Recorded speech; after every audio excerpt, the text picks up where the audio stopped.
Hey everyone, this is Don Mike Mendoza, your host for Producing While Asian. Today's episode features Tyler Pong, an AAPI filmmaker and producer who lives in Los Angeles. And today he's here to talk about his experiences with the Asian American Film Lab, as well as his own experiences with his own production company called Kill the Pig Productions. So we hope you enjoy today's conversation, and welcome to Producing While Asian. Okay. Well, hey, Tyler, thank you so much for being here on Producing While Asian, the podcast. I'm excited to get to know you because I only know you through social media. So welcome. Thanks for having me. I appreciate it, Don Mike. I mean, we've been friends So on social talk to media throughout the me. whole quarantine. I know. And I feel like we connected. I feel like we connected because of racism is a virus and unapologetically Asian. And so I saw you on there and we connected there. And so it's really nice to finally talk to you a year later. And so here we are. So let's just jump in. So tell me and everybody listening a little bit of history about yourself and kind of how you, or I guess where you sit in the entertainment community and your kind of connection to producing and all of that stuff. Yeah, of course. Well, my name is Tyler Pong. I am an actor originally and founder and owner of Kill the Pig Productions. So through my production company, I'm also a writer and a filmmaker. And that's what I've been doing with my production company since about 2011. I founded it in New York and I moved to LA pretty soon after founding my production company.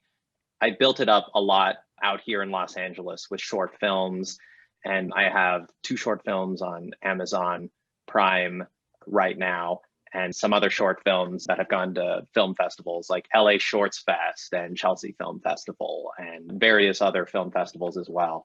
So basically, yeah, I'm an actor who created his own opportunities by becoming a filmmaker and writer. That's awesome.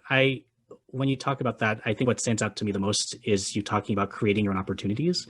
My mentor, Reggie Cabico, said the same thing to me when I was just fresh out of college. He was like, as an Asian American man, specifically Filipino in our industry, you're going to find success if you really take on creating your own opportunities and really taking the bull by the horns and like making decisions about that, because solely depending upon others, it's going to pigeonhole you. So I really appreciate that you said that. And so talk to me a little bit about that experience in terms of creating your own opportunities. I would say before you even go into that, on the scale of 1 to producer, and this is a question I'm asking everybody, because there is no true one definition of what a producer is, because if you're a music producer, if you're a live event producer, a theater producer, they're all different. So for you, on the scale of 1 to producer, where do you stand and why? And then tell me a little bit about your journey in creating your own opportunities. That's a tough question. 1 to producer. I mean, like, I don't know. I have a lot of producer credits. I'll tell you that much. I've been in a lot of docuseries and reality TV as an associate and an assistant producer, both in the story department and as a producer in general. So yeah, when I become a producer, I take that role very seriously. So I guess on a scale from 1 to producer, when I'm a producer, I'm full tilt 100% producer. As I said before, I didn't get into the industry as a producer. Most producers started another part of the industry and just kind of get pulled into becoming a producer. Yeah, I started, as I said before, as an actor and a writer. And in order to create those opportunities for myself, I had to produce my own work. This came in the form of short films. And I will also say that the reason why I had to do that was because there weren't as many opportunities for mixed race actors out there when I started. I'm from Canada originally, but being half Caucasian, half Asian, I don't identify with a lot of the things that they were bringing me in for. I had to write my own theater and write content that I thought was appropriate for me, that just wasn't a stereotype on one side of the fence or the other. You're in film now. Did you start and think that you'd always be in theater, or did you make that decision to move over to the film community at a certain point? And kind of talk to us about that. I always wanted to be in film, but when you get into acting in the beginning, especially for me coming from Canada, you start in high school, you start in theater, you do theater in high school. It's usually where, that's the most accessible for somebody who's starting acting at a young age. So even though my goal was to be, or is to be, in film, I started in theater in high school. And when I moved to New York, it's a very theater town. So I was doing theatrical productions, and I wrote 2 original plays that were produced off Broadway. That's kind of like where I started. I have a huge love for theater. When I started my production company, the first thing that I produced was a short film that I wrote and performed in. All the stuff that I do with my production company is film related. So that's definitely a lot of my passion now, living in Los Angeles. As my acting teacher said, all roads lead to Los Angeles eventually. So it's he was right, and I ended up on the West Coast. So tell me about your short film, that kind of started it all, and kind of where's that leading you, and kind of how did that land you now with your work with the Asian American Film Lab? Yeah, absolutely. Well, my first short film that I produced with Kill the Pig Productions was Dreamer in Exile. That led to me producing 2 more higher quality, higher produced, higher budgeted short films. One of them was Leap, which screened at LA Shorts Fest, which is an Academy Award qualifying film festival. So we were incredibly honored to be included. Oh, I'm sorry. No, that was Club Rats. That was screened at LA Shorts Fest, which was my next short film. So I mixed them up, but they both have amazing accolades. Leap would have screened at the First Glance Film Festival, Los Angeles, which is another Los Angeles-based film festival. But yeah, we've done dozens of film festivals, so you'll have to forgive me if I mix any of them up. But yeah, those are really my passion. And I guess you asked what short films brought, or what film work brought me to the Asian American Film Lab. I think that was kind of where you were directing the question, right? Yes. Yeah. So when I started making films for the 72-hour shootout as part of the Asian American Film Lab, I was brought in by a friend of mine. I had no idea about the film lab, about what they did. But when I heard that it was an organization that was creating opportunities and was interested specifically in Asian American content, it intrigued me. And my friend who brought me in, I was on his team for 2 years as an actor. And then by the 3rd time he invited me to be part of the competition, he actually had a conflict, and he allowed me to take on the role of team leader and basically helm this project. And if you're not familiar with the 72-hour film shootout, it's a competition where you have to write, film, and edit a movie in 72 hours. So when in my first 2 years, when I'm just an actor, all I have to do is show up, know the dialogue or know whatever I'm supposed to do, and act it out. But when you're in charge of making a whole short film in 72 hours, there's a lot of pressure, and there's a lot of moments that allow you the opportunity to learn.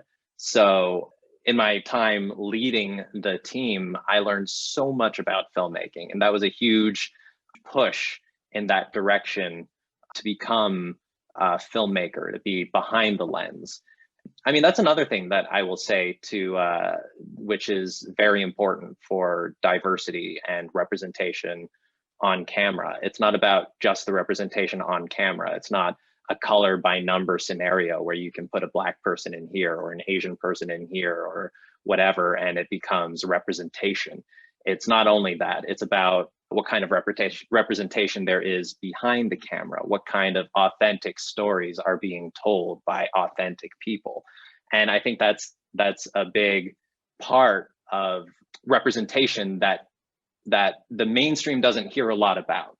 They might just think, oh, the movie Crazy Rich Asians came out, or Fresh Off the Boat came out.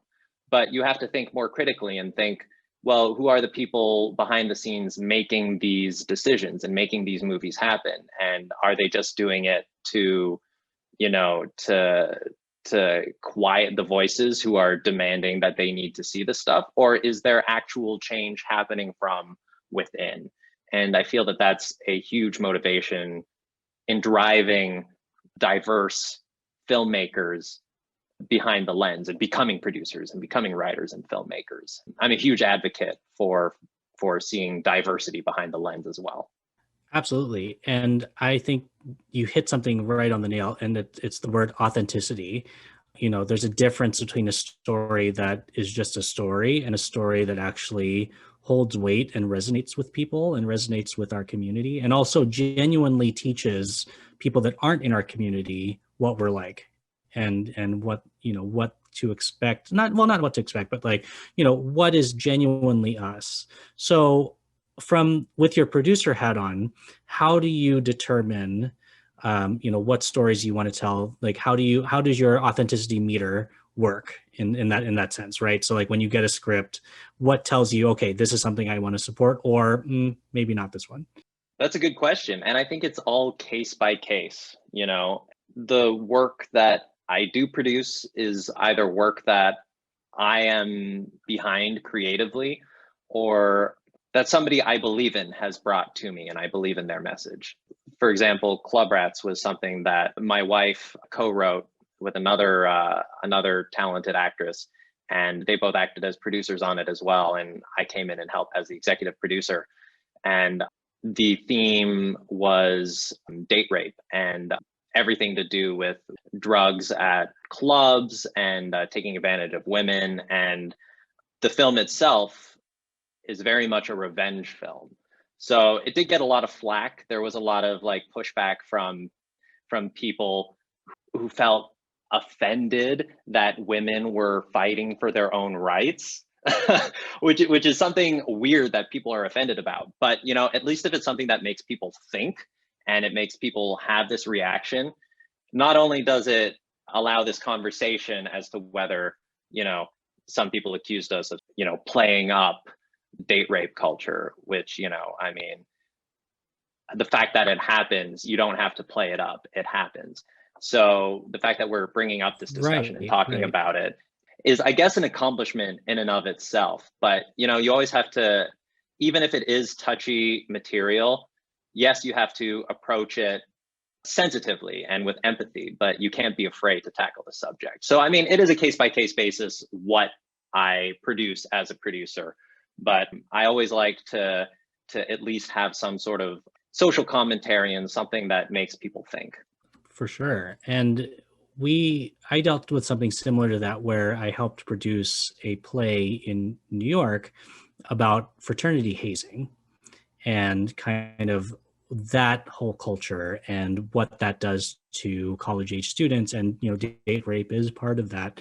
It really was that my director, Stephen Cutts, was like, we need to approach this with respect and in a way that gets the message across, educates people, but you're not just throwing the N-word around and talking about violence against women willy-nilly. It's still a very sensitive subject, even though hazing can come across as a boys having a good time and being stupid kind of thing.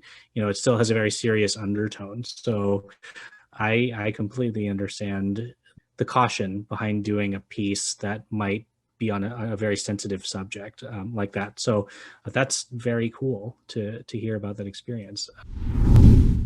Hey, it's Tito, host of the Premier Fantasy Podcast. Get all the news and analysis you need to dominate your fantasy league. I've been doing this as long as anybody in the business. I can help give you the edge in your leagues. It's the Premier Fantasy Podcast, part of the Press Play Podcast Network. Hey everybody, my name is Tyler Hampong, and you're watching Producing While Asian.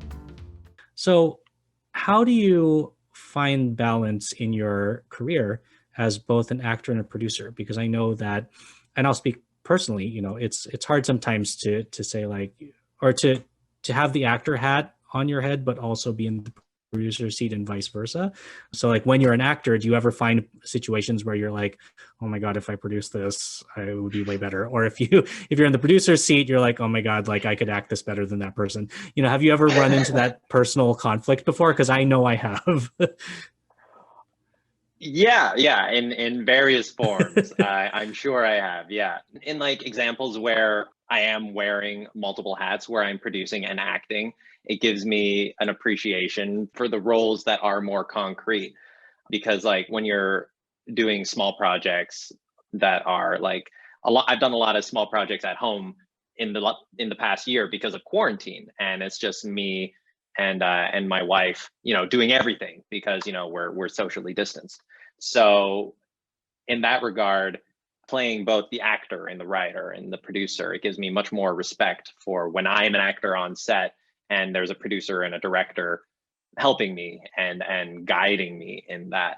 I mean, do I ever think that I can do better than the other person? I mean, I try not to, because I know that everybody has different styles, and you can learn a lot from other people's styles. So I always try to keep an open mind that way. But it's funny that you asked that question, because coming from a place where you wear multiple hats, you often it gives you like a well-rounded perspective on set. And I always feel like it's much more beneficial to have that experience from behind the camera when you're in front of the camera, and vice versa. If an actor becomes a director or a producer, they're usually more empathetic to the actor, and the performance that they draw from the actor is usually more relaxed, more authentic, because they're being kind of handled by somebody who understands their process. So I'm always excited when there are people who are on set who have all those different kind of experiences to pull from.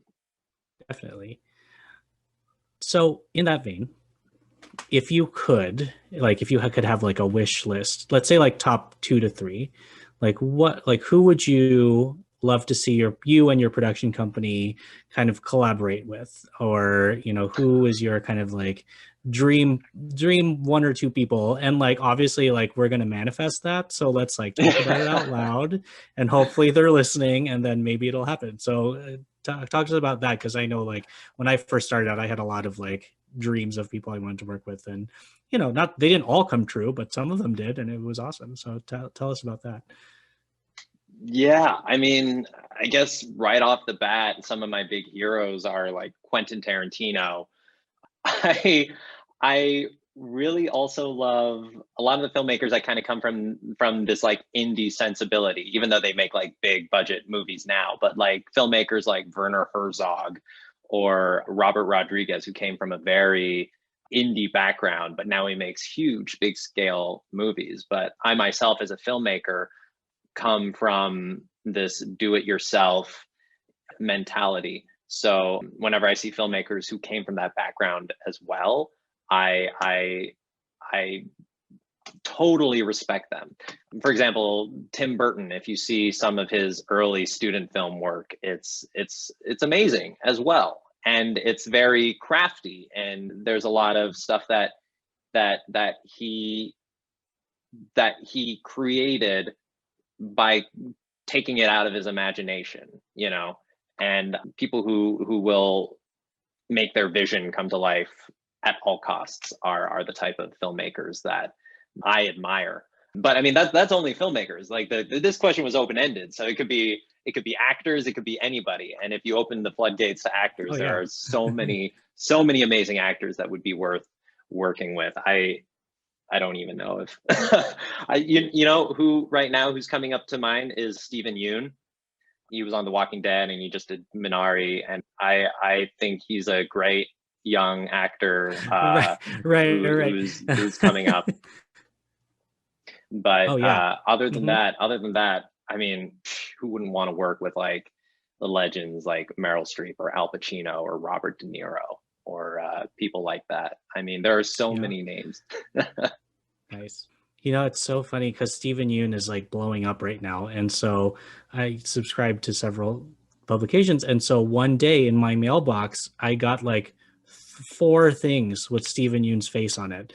And I'm like, wow, whoever is his person, his PR person, is like, they deserve all the money. Because like it was like 4 very different places. It was like GQ, New York Times, like New York Times Magazine, and like one other smaller publication. So, and I love that he's Korean American, and it's very cool. So in your time so far in this industry, where would you say your inspiration for your work comes from? And that's a very big question, but like, are there in the AAPI sphere, are there things that you kind of hold as like iconic examples of where you either where your work kind of comes from or what you'd like to move toward, or kind of, it's very open-ended. So kind of what's your inspiration in our not bubble, but like in the AAPI sphere, like what has come before you that you draw motivation from?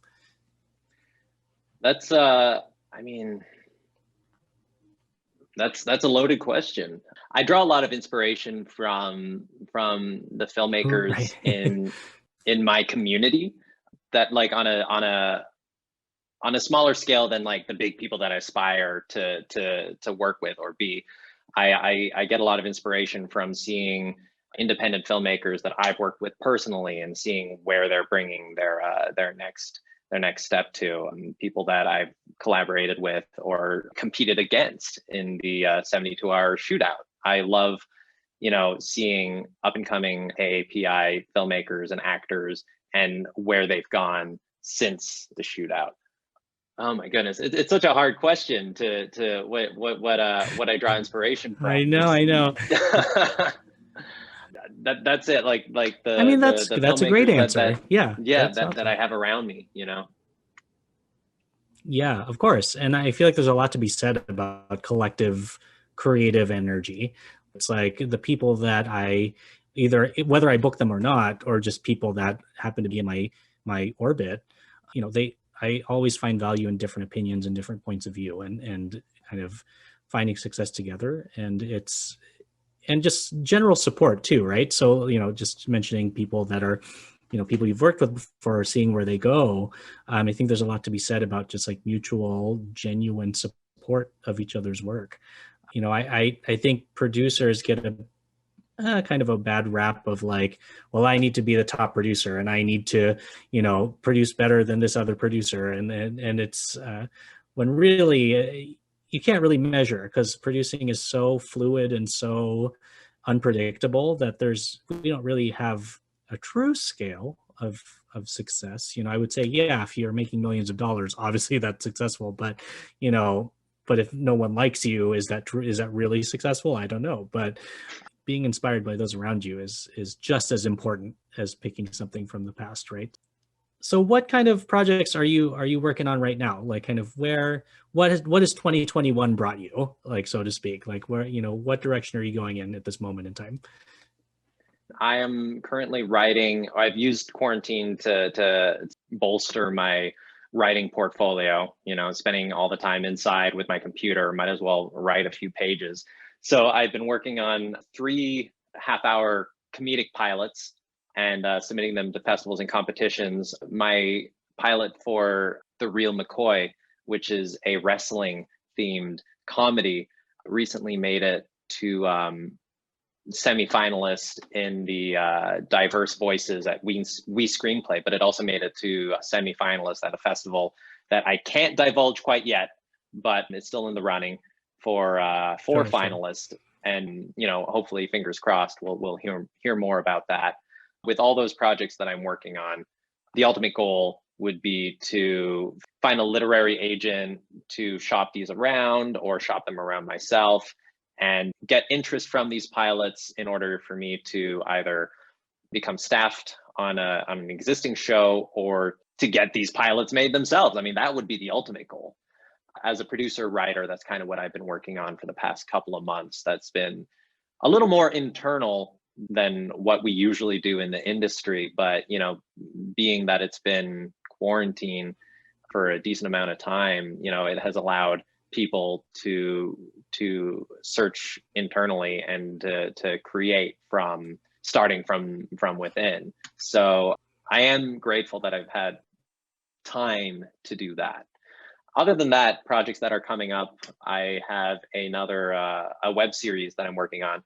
It's also, I guess, under wraps, so I can't talk too much about that. But I have a web series where it's currently airing, but I'm a mysterious character whose identity is shrouded. So I can't throw it out there yet. But if you see me, if you see me, just let me know, and I would appreciate it. Nice. So just a selfish question. You can't say what network it's on either. No, I can't. Okay. No worries. Probably not. I mean, like I could probably, I don't want to push it. Yeah. All good. I don't want to tempt fate. I've seen that happen to other actors that I know that have accidentally said something on social and Yeah. lost the job. And Oh no. so so I will not push because I completely understand that. Don't want you to lose a paycheck, right? Yeah. But the comedic pilots, that's really awesome. Do you say would you say your genre that you like to produce, like, or actually, do you fall into one genre of producing, or do you like kind of casting the net wide and kind of taking on all different kinds of genres in your film work? I like all genres. I like drama and comedy. I would say that the through line for all of my films, whether they're drama or comedy, they're kind of like there's a dark, dry, sarcastic through line. Even if it is whichever way it leans, there's always that dark, dry comedic through line. So I feel that comes from, well, if you look at the name of my production company, it's Kill the Pig Productions. And people often ask me, where does that name come from? And it's a reference to the Lord of the Flies, which is I was going to ask you. I was like, is that where it comes from? Yeah, exactly. Awesome. You would have been right. You would have been absolutely right. And it's all about chaos and the struggles in society between different classes and stuff. And I see the pig as like a metaphor for greed or the man or the institution, some sort of thing that is marginalizing people. So when I called my company Kill the Pig Productions, it was a way to make content that's against the grain, against the norm, that questions institutional kind of norms that society has come to accept. So that's the meaning behind my production company. I will also say that it's not only just a reference to Lord of the Flies, but my last name is Pong. So I definitely wanted a reference to pigs or ham or something in my production company. That's awesome. Want to hear more about your favorite TV shows and movies that are on countless streaming services? Then listen to Up Next with your new favorite hosts, me, Kristen Aviles, and me, Christina Walter. Every other week we'll highlight one genre, but 2 movies or TV shows, one old and one new.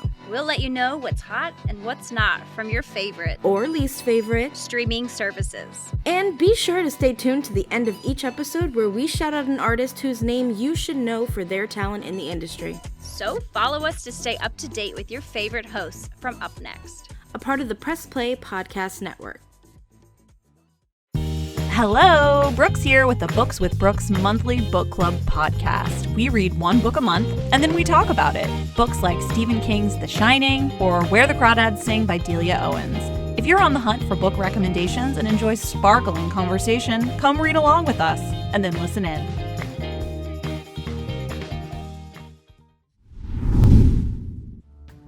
Hey everybody, my name is Tyler Hampong and you're watching Producing While Asian. So my next question is, it's going to feel like a job interview question. So I apologize for this in advance. But given that we are on the podcast Producing While Asian, and we're trying to kind of uplift people in our community in this year just because of just the trauma that we're going through, career and industry speaking, talk to us a little bit about any challenges you might have faced as a producer who's AAPI, and kind of in those challenges, talk a little bit about like what you learned and what kind of advice you would impart on other AAPI people that are hoping to go down the same paths as the two of us, in that sense. So it doesn't have to be like a crazy traumatic challenge, but like just something that our audience would kind of take value from in terms of like, oh, I didn't know that, or, that's something to take note of and to keep an eye on in case they end up in a similar situation. Something came to mind, which isn't exactly targeted specifically at AAPI, but more of a immigration thing, which I'm sure a lot of Asians in general who are immigrating to the States will have to deal with. I immigrated here from Canada. So even though, I sound whatever, I sound like I'm from here, I'm an immigrant. I had to go through the entire process. And my advice to people who are going through that process is that it's very difficult. And even if you get access to the States, depending how you got your access, you might not even be able to work in the field that you're here to work in. Me, I got my immigration status on an O1 visa, which is an artist visa for, to be an artist here in the States. That being said, it doesn't have as much freedom as, say, a green card or citizenship has. So when I was here on an artist visa, there are still limitations with studios that you can work with. So even though I'm here as an actor, I at one point wasn't able to work with NBC or ABC or Fox or CBS. And those are all the big studios that you want to be working with. So I guess my caution to people who are starting in the industry, who are immigrants like myself, the first step isn't even the first step. There's a whole process that you need to be aware of before taking on that huge challenge of being able to work in the States. And that's one thing that I would caution people who are getting into the industry, who are from outside the industry. As far as people who are, local, who are in the States and, they're perfectly legal to work and they want to jump in the industry and, they don't know where to start.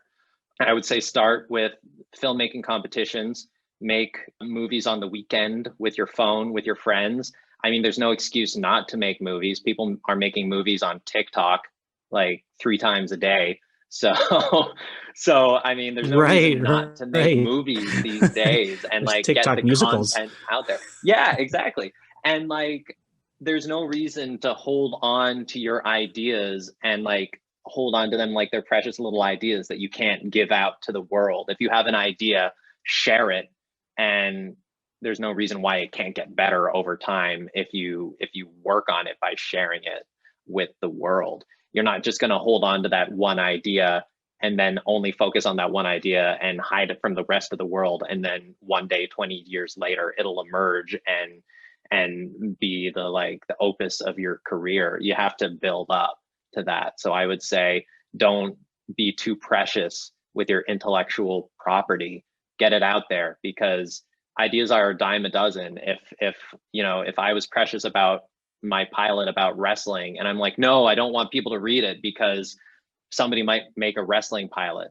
Well, I mean, sorry to burst your bubble, but there's already like dozens of wrestling pilots that are unproduced and some that are on the air right now. I mean, Glow was a TV show. There's another show called Heels, which is coming out on Stars, which is all about wrestling. And the WWE network, has all sorts of original content based on their original characters. So, I mean, intellectual property, as I said, is a dime a dozen. Don't be too precious about it, because there's somebody who's probably writing a script that's the same exact script, just done a little bit differently. And it's not that they're stealing your ideas. It's just part of this public consciousness where people draw from the same inspirations in everyday life. There's a reason why 2 Snow White movies came out at the same time, and why 2 Capote movies came out at the same time, and why this year Trial of Chicago 7 has Fred Hampton as a character in it, who was the leader of the Black Panthers. And then there's also a Black Panthers movie with Fred Hampton played by Kaluuya. I mean, I would say don't be too precious with your intellectual property. If anything, make as much as you can, and someday you'll eventually get noticed. I agree, because if we all held on to our stuff like that, there wouldn't be 5,000 cop shows happening at once. There wouldn't be like 20 brands of Law and Order happening at the same time, and different hospital shows. It's like I could spend an afternoon going from channel to channel to channel watching different medical stories. And it's fine, because at the end of the day, I see it as more jobs, more opportunities, because I feel like as producers too, you almost have a bigger hand in creating the job economy in the entertainment industry, because you're allowing yourself to support a project that will employ people. And I think a lot of folks don't really understand that. Sometimes they think a producer is somebody who just like calls shots and says yes or no, and ends up in hot water if they spend too much money on something, but it's really about having the wherewithal to want to be A, really organized, and B, organized enough to raise money to then C, hire people. And we wouldn't have most of our industry if producers didn't do what they do, which is mainly raise money, pick material that's worth putting out there, and supporting it. And so basically, I agree. Like, let's not hold on to our work so tightly that we don't ever share it. And then 20 years goes by and you're like, yeah, this one random story about my dog would be successful right now. So is there anything else that you want to kind of impart upon the Producing Well Asian audience that I might not have asked you about, or any experiences you want to share that you think would be valuable to share here? It's an open space, so I'm game for it. Yeah, I mean, like, as far as the advice that I've given, it's completely my own experience and my own perspective. So I'm not I'm not saying there's a right or wrong as to how to produce. Everybody does it a completely different way. So I would say, you take what you can from what I just said, but also, take it with a grain of salt and use your own judgment, because being a producer is one of the jobs where people can't define what it is, because there's so many layers to what a producer does. It's not just, for some people, it's just raising money, but some producers don't raise money at all. That's not even on their radar of things to do. So there are various ways that you can be a producer, and it doesn't always have to be financial. And I would just say, go out there and start creating. Don't hold on to your intellectual property. Get it out there, because that's how you're going to get noticed. Definitely. I think one of my goals too on this show is to get people to reach out to each other. So how can somebody who's listening to this episode reach out to you or your production company, or collaborate with you, or send a script your way? Like, how can they get access to your inbox, essentially? Like, how can they reach out? How can they follow you and keep on top of your work? Yeah, they can find me very easily on Instagram and Twitter. My handle is @TylerHamPong. Just my name, simple enough. You can find me at www.tylerhampong.com. And my production company is www.killthepigproductions.com. And our Instagram is @KTP Productions. I had to shorten it a little bit because I don't think they would let us use the word kill. I tried to do @KillThePigProductions. It didn't work. They didn't let it happen. So I had to do @KTP Productions for my production company. Well, that's fair. I'm trying to keep with the no violence theme on social media lately, and just in general, I would say. So, well, I really appreciate your time today, and I do hope to have you on again soon. So please stay in touch with us. Let us know if you have any other projects, in the future, and we'd love to have you back as a regular guest. So we'll be watching and we'll be following, and definitely we'll see you again in the future. Thank you so much. I'll be watching all your podcasts too. I really appreciate being on the show. So thank you. Thanks for listening to today's episode of the Producing Well Asian podcast. Our theme song was created by Luckstock. We are produced by Press Play Podcasts, and the show is edited by Michael Santos Sandoval. If you have a moment, please leave a review and a rating, and be sure to send us any topic ideas you have to producingwellasian@gmail.com. To follow us, stay updated, and read our blog, visit www.producingwellasian.com. We hope you join us again soon.